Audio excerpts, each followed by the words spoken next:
Dear students, good morning. Today we'll see about the propagation channel effect. Propagation channel effects.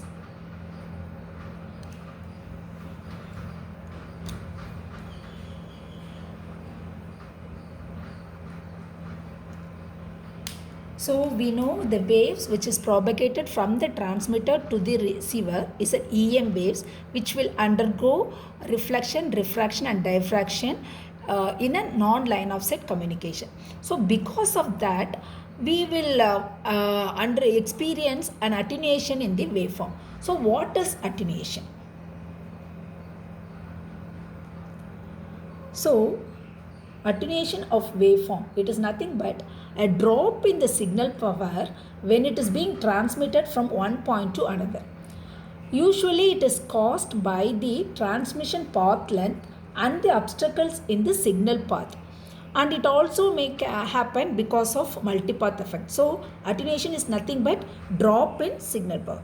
Drop in signal power.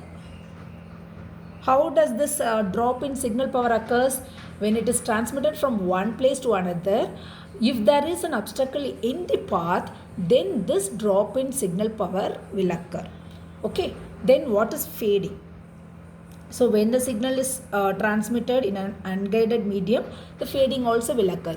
So when there is an obstacles or reflectors in the channel, and the signal which has been transmitted may undergo various fluctuation in the signal because of multipath effect. Because as I said, there will be some reflections or obstacles will lead to this method called as multipath, because the signals will take its own direction and path to reach the receiver, which will lead to a multipath effect. Okay.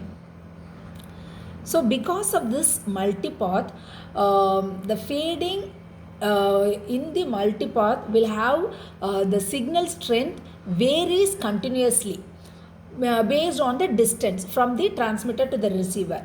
So an attenuation is nothing but drop in the signal power. Here the variation, because of the multipath, variation of signal strength,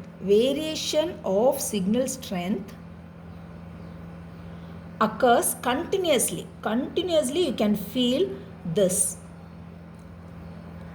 along the distance before it reaches the receiver. So this is called as fading. And next, another one is shadowing. So this shadowing occurs whenever there is an obstacle between the transmitter and receiver, and it can be observed only in the long distance. So if you consider a case, if there is a huge building, if a building is there in the path, or big hills are there where in the propagation path, then because of this big obstacles, the shadowing will occur to a signal which has been propagated towards the receiver. So these are the channel effects which will occur to the signal while it is propagating towards the wireless medium. So based on this concept, we can now study what is the free space propagation model.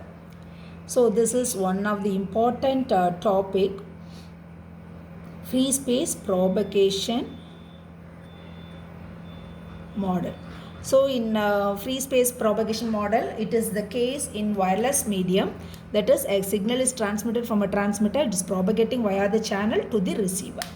So now here in this free space propagation model, the received signal strength will be measured at the receiver.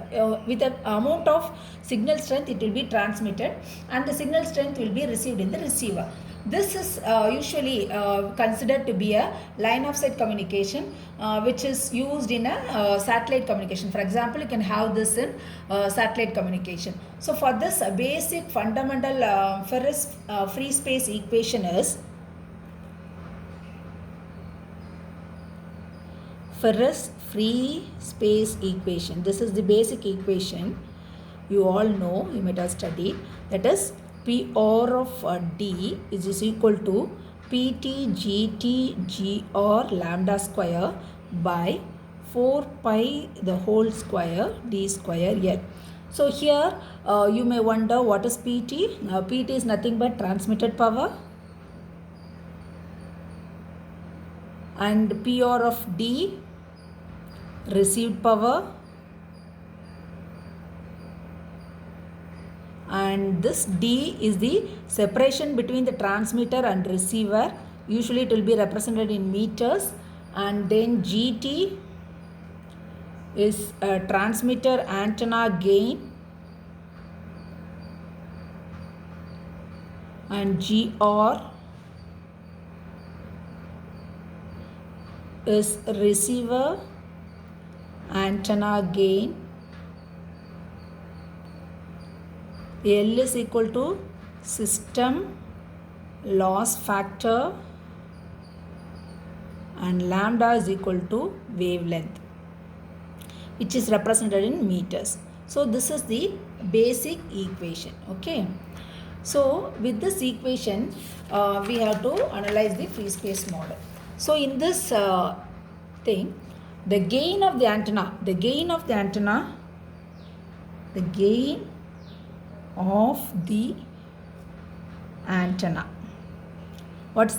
antenna? G is equal to 4 pi AE by lambda square. So what is AE here?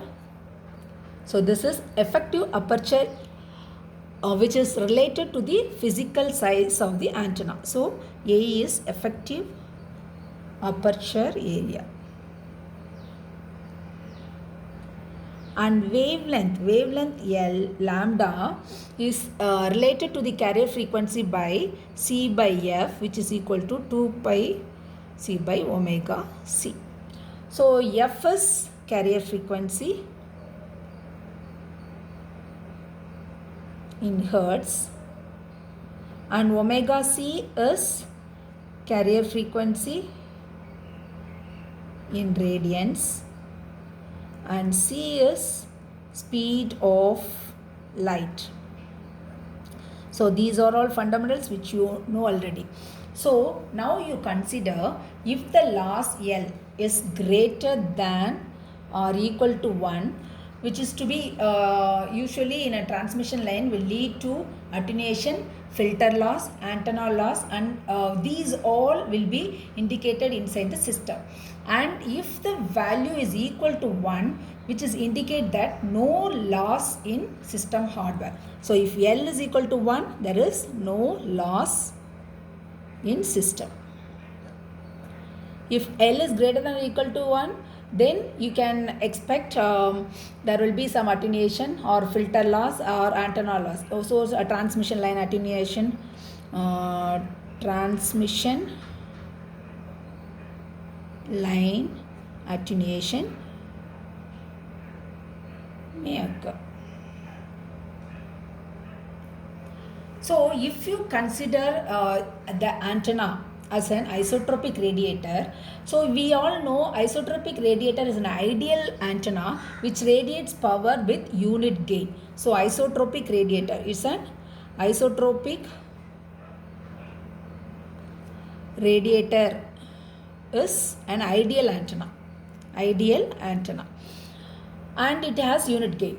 If the effective isotropic radiated power is defined as, so if you are going to consider effective isotropic radiated power, which is EIRP, this is PT into GT. That is, it represents the maximum radiated power available from the transmitter in the direction of the maximum antenna gain as compared to an isotropic radiator. So now the path loss for this free space model with antenna gain is path loss for the free space model with antenna gain is represented by path loss PL. It is represented in decibel, which will be 10 log of PT by PR.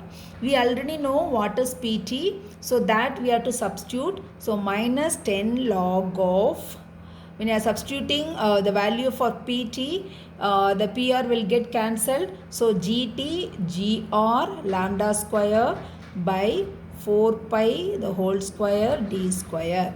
So this is the formula. But now if you are assuming that there is no antenna gains or antenna gain to be 1, then this equation will be simplified as path loss will be equal to 10 log of PT by PR, which is equal to minus 10 log of lambda square by 4 pi whole square D square, because we are assuming GT GR is equal to 1. So this is free space, FRS free space model, which is valid predictor for the path loss. For a distance, here we have to assume the distance of the far field antenna, that is we are making all the analysis in the Fraunhofer region. So this is the simplified path loss model which is used to predict the losses which is happening in the free space medium. Students, I hope you understand this. We'll meet in the next lecture.